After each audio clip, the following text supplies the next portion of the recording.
What's up, everybody? Welcome into another edition of The Rome Show here on 12ouncesports.com, broadcast live on YouTube, X, Roku TV, and Fire TV. I'm your host, Andrew Romanello. We got you for about 30 minutes today, and there is a plethora to talk about on our lineup, so we hope you stay tuned in for all of it. You can tune in on the social media if you'd like. The Rome Show 1, that's The Rome Show, the number 1, Instagram, Facebook, X, TikTok, every single social media, or follow the mothership 12 OZ Sports. That's the number 12 OZ Sports, and you can get in on all the action. It is a Tuesday post Super Bowl Monday show, and usually for a lot of people it almost feels like a hangover, okay? Because the Monday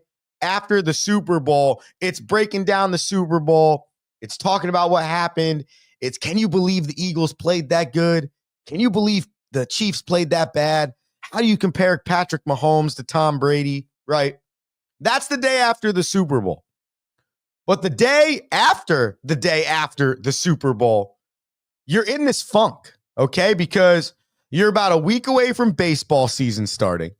You are currently at the All-Star break for the National Hockey League, and you are trending towards, very close to, the All-Star break in the NBA. So as a sports fan, with college basketball about a month and change away from getting to its postseason, you're in about a month period now where nothing's that serious.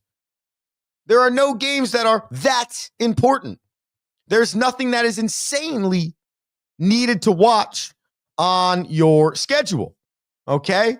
And so it's this weird place to be on the Tuesday after the Super Bowl. Normally, we have our guy Hockey with Rocky on, but he's handling some of that important work stuff at ADIP. So we're going to transition Hockey with Rocky to tomorrow or Thursday, depending on his schedule, because we're going to have to talk Four Nations Cup starting tomorrow in Canada. So we're the day after the Super Bowl, and we're trying to figure our lives out. So I thought I'd bring you a charcuterie board of sports on this Tuesday, February 11th, 2025, so we could start to open up your mind again to things outside of the game of football. But to close the book on the Super Bowl, if you noticed the whiteboard behind me, my lovely fiance wrote buffalo chicken dip fire, because that's exactly what it was on Sunday. I made an unbelievable buffalo chicken dip for the first time in my cooking career, and I have to tell you that it was elite. And it got me thinking about all of the best foods that we eat during these major sporting events, more specifically the Super Bowl. And there's a commercial that goes around with Matthew McConaughey and Uber Eats where he's talking about football was created to sell food. And the more and more I think about the game of football, and the more and more I think about food, it is the most perfect commercial ever. It is directly related. It is somehow, some way that when you get into the mode of watching football, you want the wings, you want the fries, you want the dips. Give me a quesadilla, throw a burger on there. You want it all. And the end of the Super Bowl, the end of football season, means the end of a 21-week run where every football fan sat down at 1 o'clock on Sunday and said, it's football snacks time and football watching time. And I could not end football season this year without appropriately tapping myself on the shoulder for the buffalo chicken dip I did make. Okay, the chili nachos that I did make for the Super Bowl. So I would like to know, right in on the show today, okay, I want to know either what's your favorite Super Bowl dish, football dish for that matter. If it's Sunday and it's football Sunday, what is the dish that you are going to, okay? And or more importantly, what about football food do you love the most? I want to know. I got to know for the people, because in 2026, the Rome Show really wants to do something about this whole Super Bowl party thing. And I think the Rome Show wants to host a Super Bowl party. So maybe this is the first step to a beautifully hosted The Rome Show 2026 Super Bowl party. I believe we are going back to San Francisco for that Super Bowl. Either way, I need to know what your favorite food is while watching the game of football. So we got about 23 or 24 weeks until we get back to the regular season of the National Football League. But that does not mean there isn't still a lot to talk about. And over the weekend, outside of the Super Bowl going on, two major stories happened, at least in my opinion, in the National Football League. The first being the New York Jets have informed quarterback Aaron Rodgers that he is no longer going to be wanted as QB1 in East Rutherford, New Jersey. So the 2-year experiment of Aaron Rodgers as the starting quarterback for the New York Jetropolitans has unofficially ended. And I'm wondering if that is the best move for the Jets. The second story, National Football League-wise, that went on over the weekend that we have not really had a chance to talk about is the Hall of Fame voting. 4 players were inducted into the National Football League Hall of Fame in the 2025 class. And we are here to tell you those 4 players, but also there were 2 left off the Hall of Fame ballot that I believe are very much deserving of the Hall of Fame. One of them being former Giants starting quarterback Eli Manning, who I know a lot of people out there have an opinion on. So we start first, though, with the Jets, because Aaron Glenn has come in to New York and is trying to change the culture of a franchise that has not been in the postseason in 14 years. Okay. It's one thing to work on just competing and being a franchise that is respectable. It's another thing to not be able to do something that every single team, all 31 other teams have done in the last 5 years, including the Cleveland Browns and the Jacksonville Jaguars. Okay.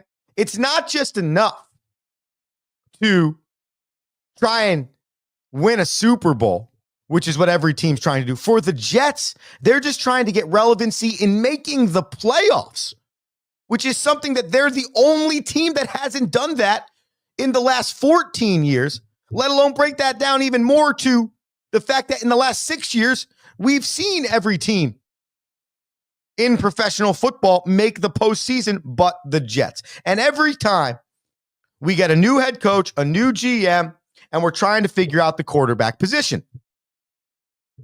For the last 2 years, the Jets thought they had the quarterback situation figured out. Okay? They got rid of Zach Wilson after a failed 4 years. They got rid of Sam Darnold before that after a failed 4 years.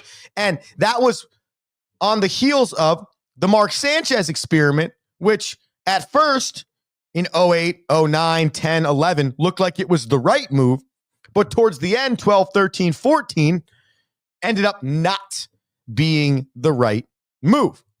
So the only success you've had in the last 14 years is an AFC championship game in 2010 with Rex Ryan and Mark Sanchez leading the chart.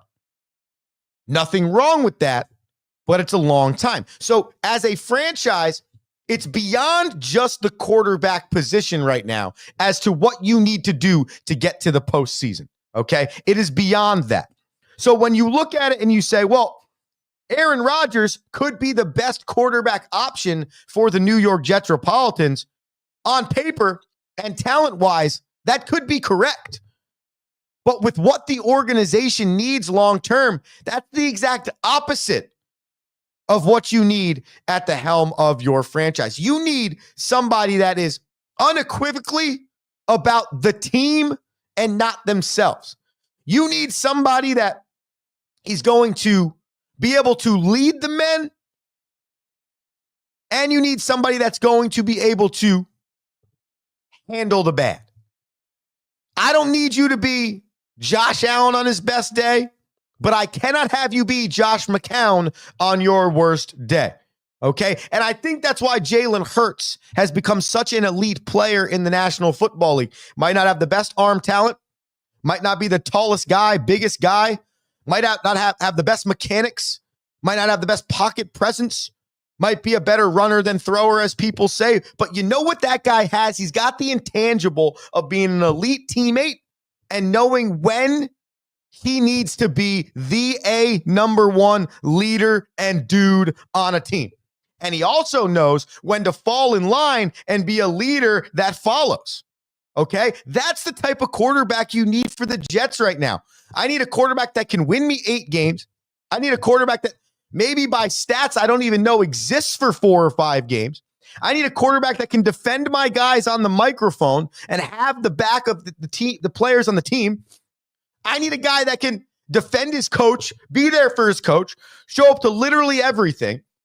I need a guy that, without a doubt, in anybody's mind, he's dedicated to the ball club. That's the type of guy the New York Jets need. And so bringing Aaron Rodgers back into this new regime of Aaron Glenn, new offensive coordinator, new defensive coordinator, looking to change the culture of the New York Jets. You have Garrett Wilson, You have 2 really good running backs. You probably got a tight end in Conklin that you actually do kind of believe in. There are probably 1 or 2, maybe even 3 offensive linemen that aren't worthy of just throwing to the wayside. And you have a really solid foundation for a defense. So when you look at the Jets on paper, top to bottom, they are not as far off as the franchise's 14-year drought of playoffs has been. But it's got to come down to the foundation of this thing. It can't just be a name of a quarterback that we know has had a Hall of Fame career, but isn't going to do Hall of Fame things for the New York Jetropolitans. I don't know who that is, okay? Because who's available for you right now? Tyrod Taylor? Jameis Winston? The guy in Tampa that's been a backup for 7 years, Kyle Trask? Or somebody else? Maybe you're trading for Kirk Cousins with the Atlanta Falcons and you take the 3 years left on his deal, and that's the move you make. I don't know what the play is. Is it Sam Darnold again? I don't know if Sam Darnold's going to want to come back, but I'll tell you, if I got the Sam Darnold with the Minnesota Vikings last year, with the New York Jets and the talent they have, I think we'd be feeling slightly different about our belief in the New York Jetropolitans. So the question must be answered, who's the quarterback? But it could not be answered this offseason by it being Aaron Rodgers. Because if you're the Jets and you truly want to move past this 14-year drought of being essentially the worst team in the National Football League, it has to start with the right person leading the team. And I mean this honestly. It does not mean that they are the best quarterback in the league. I mean, can we think about it for a quick second here? Josh Allen, National Football League MVP, no Super Bowl appearances. Lamar Jackson, NFL MVP, no Super Bowl appearances. You being the best quarterback in the league doesn't also immediately result in your team going to the Super Bowl. Jalen Hurts. No one thinks that Jalen Hurts is a top 5 quarterback in the league. It's the opposite, actually. People are still trying to defend the fact that they think Jalen Hurts isn't that good. Oh, the defense should have gotten the MVP. So be it. They had 6 sacks. They were a true reason why that game was what it was. But do not degrade Jalen Hurts' performance in the process, okay? Because if you look at what Jalen Hurts has done in his last Super Bowls compared to Patrick Mahomes, which is on your screen right now, Patrick Mahomes, 439 pass yards, Jalen Hurts, 525. Jalen Hurts, 142 rushing yards, Patrick Mahomes, 69. Total touchdowns, Jalen Hurts, 7, Patrick Mahomes, 6. Turnovers, Jalen Hurts 2, Patrick Mahomes 3. It's about the person leading. Obviously, their talent has to be top 15 quarterback talent in the league, okay? That is a proven fact. But they don't need to be the number one rated, talented, coming out of the draft, anything. They need to be elite in all facets. Can they lead men? Can they make quick decisions at the line? Can they protect the football? Can, when they're needed, they be the best player on the field? And can, when they're needed, they stay out of the way so the other best players on the field take over and do what they need to do? So the QB questions are a-coming for the New York Jetropolitans, and I don't know, right? Easiest way to put, you don't know what Aaron Glenn's going to do, and I don't even know what the right decision is yet. Outside of the decision they already made, which was telling Aaron Rodgers, hey, thank you, but no thank you. And by the way, Aaron Rodgers was 8th in the league this year in terms of passing yards out of all quarterbacks that were qualified. In terms of touchdowns, he was not top 10 in the league in touchdowns, but it wasn't embarrassing either. Excuse me. He was top 10 in the league at 28. So if you look at that, nearly 4,000 yards passing and 28 touchdowns and only 11 interceptions, you're like, that's really not a bad year, right? On paper, you're fine keeping Aaron Rodgers as your QB. But what the Jets need to turn this corner to be a playoff contender long-term, that is not the answer. And I think that's a great decision by the new regime in East Rutherford, New Jersey. We're going to take a quick commercial break. We're going to come back. We're going to talk about the Hall of Fame voting. 4 players voted into the Hall of Fame, but you know who wasn't? Eli Manning and Luke Kuechly. And I feel like both of them deserve to be in. So we're going to break that down on the backside of this commercial break. Plus, if we have time, we'll talk National Basketball Association, but we will find time for our banana picks. You know the deal. That's how we end every show. Be here after this commercial break on The Rome Show, 12 OZ Sports.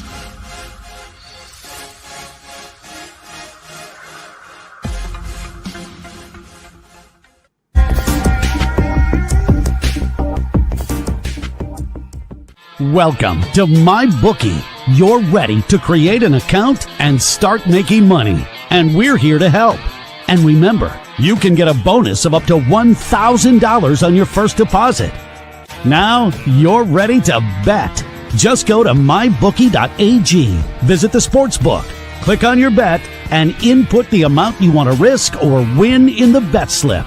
Yes, it's that easy. Just remember, at MyBookie, you play, you win, you get paid.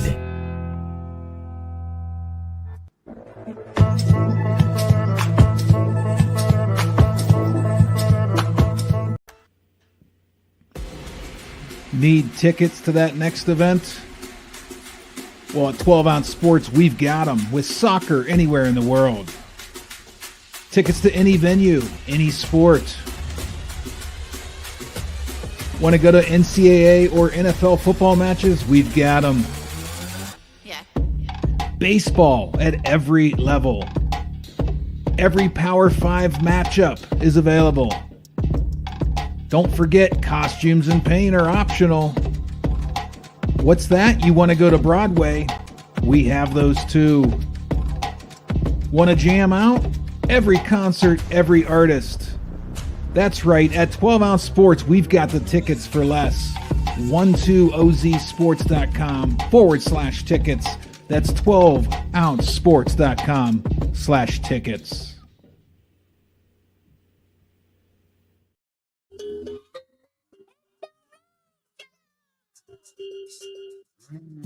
Yeah. The Rome Show, 12ouncesports.com. We broadcast live on YouTube, X, Roku, Fire TV, so many places you can get the Rome Show. If you missed any part of the show, you can get the podcast. Wherever you listen to podcasts, just search the Rome Show podcast. I am Andrew Romanella. Usually we take this show to about 7:35, 7:37, so stay with us. So much to talk about, including the National Football League Hall of Fame. which finished its voting the other day with 4 players being inducted into the National Football League Hall of Fame. Those 4 players were cornerback Eric Allen, defensive lineman Jared Allen, tight end Antonio Gates, and wide receiver Sterling Sharp. Those 4 inducted in the 2025 National Football League class of 2025 Hall of Fame class, I should say, rather. And I think all 4 very well deserving of being inducted into the Hall of Fame. However, the conversation is not necessarily about them, whereas the conversation for me is about Eli Manning and Luke Kuechly. Okay. Is it Kuechly? Is it Kuechly? I don't know. I'm going to mess it up all the time, but it's really not against him. Okay. So Luke Kuechly, okay, was a linebacker for the Carolina Panthers. Eli Manning, the longtime starting quarterback for the New York Giants. Now, this has been a long-standing debate, starting with Eli Manning, okay, because a lot of people have downgraded Eli Manning's career because of the things that he has done in the playoffs comparative to the things that he has done in the postseason, okay? 2-time Super Bowl champion, 2-time Super Bowl MVP, 2007, 2011, 4-time Pro Bowl selection was Eli Manning. However, people hold against him that he was 500 overall with his regular season record, that he never won an MVP in the regular season of the National Football League, never led the league in, statistics or whatever. And what people say was a pedestrian regular season quarterback. A lot of people believe that if you were to remove the 2 years of Eli Manning going to the Super Bowl, there would be no argument for him being in the Hall of Fame. And I have to say, I could not disagree more, okay? Because I am tired of hearing the argument about, remove the postseason stats and that guy's not a Hall of Famer. Okay, well, hold on a second here. Aren't we trying to make it to the postseason? Isn't the idea of playing sports to make it to the postseason and win championships? Yeah, obviously, if you remove Tom Brady's Super Bowls, we probably wouldn't feel the same way about Tom Brady. Huh? No way. Stop it. So you're telling me that if Patrick Mahomes had 0 Super Bowl victories right now, we wouldn't compare him to one of the greatest quarterbacks of all time? Oh my God. That's got to be rocket science. So first and foremost, I'm here to end that stupid conversation. Whoa, remove the playoff seasons and Eli Manning's not a Hall of Famer. Right. Remove anybody's championship seasons and most people wouldn't be Hall of Famers. Okay? It is one thing to be Dan Marino, to be arguably the greatest quarterback of all time. It's one thing to be Charles Barkley, one of the greatest basketball players of all time. They have no championships. And to this day, there is no discussion about Dan Marino or Charles Barkley that doesn't get brought up with, but they couldn't win a championship. So for certain players, you didn't win a championship, we hold it against you. You can't be the greatest quarterback of all time. You can't be the greatest power forward or center or whatever of all time. But for other players, we're not going to give them credit on their career because the only thing they did was do well in the postseason. What? That makes no sense to me. So when it comes to Eli Manning, you better believe I'm including his Super Bowl championships, his MVP season, the fact that in the 2011 playoffs, Eli Manning still holds the record for the most passing yards in a postseason at 1,219. So you're telling me that you would rather be Phillip Rivers? Would you rather have more throwing yards and more passing touchdowns than Eli Manning? Or would you rather have more Super Bowls and more Super Bowl MVPs than Phillip Rivers? And when you look at the numbers, okay, it's really not that hard to do your research and find out that whatever argument you're making is stupid. against Eli Manning. I have Pro Football Reference up here right now comparing all of the quarterbacks in the Hall of Fame to the quarterbacks on the top of every list. So, i.e., right now, passing yards all time. If I look at this list, led by Tom Brady, then Drew Brees, who's eligible for the Hall of Fame next year, then Peyton Manning, Brett Favre, Ben Roethlisberger, Phillip Rivers, Aaron Rodgers, Matt Ryan, Dan Marino, Matt Stafford, Eli Manning.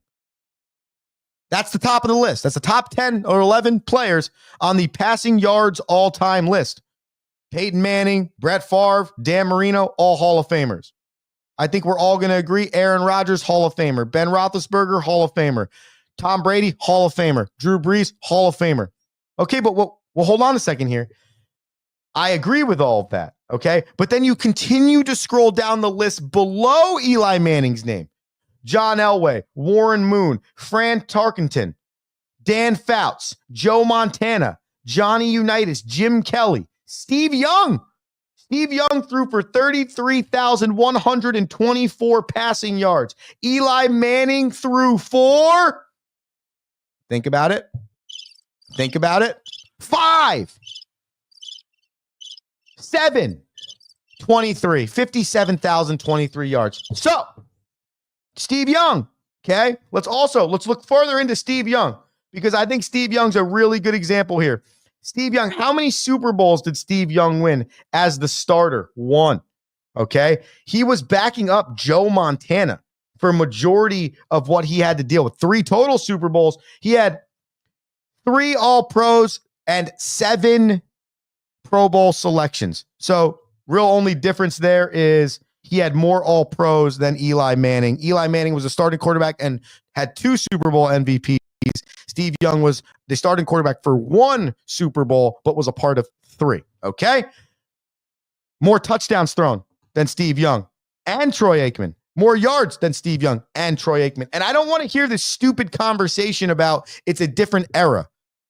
Okay, well, then that's the case. Then we need to really reevaluate what we look at when it comes down to players like Phillip Rivers, right? And players like Matthew Stafford. Are they Hall of Famers? Or is it that this is a throwing league now, so it's completely different?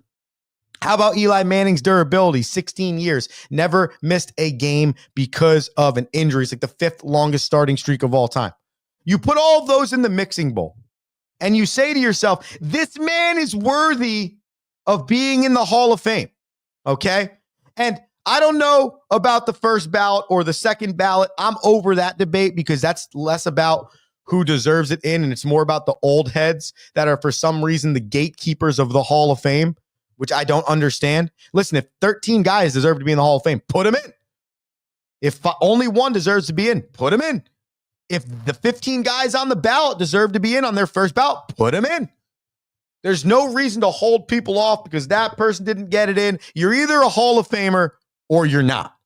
That's the bottom line, okay? And the other person I wanted to argue for here was Luke Kuechly, the linebacker for the Carolina Panthers. Now, he only might have had a 10-year career, but if you look at his numbers comparative to some of the greatest linebackers of all time, more specifically Brian Urlacher, who is also a Hall of Fame linebacker, long time for the Chicago Bears, you go, what am I missing here? Okay, so first and foremost, Brian Urlacher, 8 Pro Bowls. Luke Kuechly, 7 Pro Bowls. Brian Urlacher, 5 All-Pro selections. Luke Kuechly, 7 All-Pro selections. Brian Urlacher, 1 Defensive Player of the Year. Luke Kuechly, 1 Defensive Player of the Year. Urlacher played in 182 games. Kuechly played in 118. Kuechly had 18 interceptions to Urlacher's 22. They both had an interception return for a touchdown. Urlacher had 2. Solo tackles, 690. Solo tackles, Urlacher, 1,046. So the average per year, exactly the same. Forced fumbles, Urlacher, 11. Kuechly, 7. Fumbles recovered, Urlacher, 16. Kuechly, 7. Urlacher played 3 to 4 more seasons than Luke Kuechly did. Those numbers are identical. How are we not putting this man in the Hall of Fame? when it takes me 5 minutes to find a linebacker already in the Hall of Fame that has numbers that are almost identical to this guy during his 10-year career? How? How is he not in the Hall of Fame? And so to finish the conversation, sometimes it's less about the players that don't get voted in for whatever reason, and it's more about how we go about this Hall of Fame thing. Is it right to have these committees? Are these committees the right answer? Are we getting it right? I think that the Hall of Fame could be one of the most, I have question marky thing of all time in sports. Starting with baseball, then going to football. Because I feel like there's so much more politics brought into those two Hall of Fames than anywhere else. So next year, when you add Phillip Rivers and you add Drew Brees and you add some others to the list, at the end of the day, when the dust settles, Eli Manning and Luke Kuechly need to be in the Hall of Fame. They deserve it. Their stats prove it. And comparative to other players with a gold jacket, their name should already be sketched in a little monument head somewhere. Okay? That's my belief, and I want to know yours. The Rome Show 1, Instagram, Facebook, X, TikTok, all the things. Get us on social medias. Let us know your thoughts about the Hall of Fame or about anything else that we talk about here on the Rome Show Daily, 12OZ Sports. It's that time of the day, ladies and gentlemen. That is right. It's time for your Daily Bananas. All right. I told you yesterday we took the day off because we went 7-2 in Prop City on the Super Bowl. So I didn't want to ruin that. So we took a day off, and now we come back today. We have 3 picks in the National Basketball Association, 2 of them in one game. First and foremost, the 76ers, they're playing the Toronto Raptors, and both teams are playing very poor basketball. The Sixers have lost 3 straight, 5 of their last 6, and the Raptors have lost 4 straight. The Sixers, though, prior to that 5 of 6 losing time and 3 straight, they were playing some pretty good basketball as they continue to try and get Joel Embiid back. So I'm going to take the Sixers on the money line here, the winner of the bad matchup. Give me 76ers. And I'm going to take Tyrese Maxey at 25 plus points. The point guard has been playing top-notch basketball all season since Joel Embiid has been hurt. He's trying to carry this unit, and I think he's going to go off against a bad Toronto Raptors defense. So give me the 76ers money line and give me Maxey at 25 plus points. On the flip side, in the East, which has the top teams in the Eastern Conference playing very good basketball, the New York Knickerbockers are 16-8 on the road this season and 7-3 in their last 10. But the Indiana Pacers are 14-7 at home this year and 7-3 as well in their last 10. So a battle of really good in the Eastern Conference. I'm picking this game merely because I'm excited to watch it, but also I think this is a really good test on the road for the Knicks trying to continue to move themselves up the standings in the Eastern Conference. So I'm going to straight up take the Knickerbockers on the money line against the Pacers. I think it's going to be a close one, but I think the Knicks squeak it out on the road. Those are my daily for February 11th, 2025. Hope you enjoyed the Rome Show today. If you missed any of it, go to YouTube, play the rerun, go to the podcast, the Rome Show podcast, share it with a friend, whatever you need to do. Just do it. Tune in tomorrow at 7 a.m. We'll be back on 12-Ounce Sports. Andrew Romanella, you have an electric day today, and we're back tomorrow. Peace. Thank you for listening.